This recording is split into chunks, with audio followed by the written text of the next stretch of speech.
Ya pili, tumesema tunaweka new funding model ambayo itasaidia universities zetu na TVET zetu. Universities karibu 23 ilikuwa inakaribia kufungwa kwa sababu ya bankruptcy. Sasa kwa sababu ya new funding model, na hiyo new funding model nimesema watoto kutoka jamii maskini walipiwe 95% bursary wale wanaenda university, ndio watoto wa Kenya wote wapate nafasi ya kusoma. Watu wa hapa Kirinyaga tunaelewana my friends?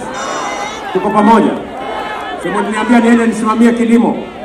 Bei ya mbolea, bei ya kahawa, bei ya mbolea ya kahawa, bei ya mbolea ya majani chai na bei ya mbolea zile zingine zote zilikuwa kati ya 5,000 na 7,000.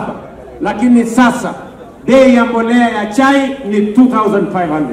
Bei ya mbolea ya mahindi na kahawa na hiyo ingine yote ni 2,500. Na nimesema kuanzia mwaka huu hata ile chemicals nyinyi mnatumia kwa kulima wa kahawa pia hiyo tutaweka pesa ya serikali to subsidize ikuje chini, ndio wakulima waweze kupata mapato zaidi na tuweze kuzalisha mambo ya kilimo zaidi katika taifa letu la Kenya.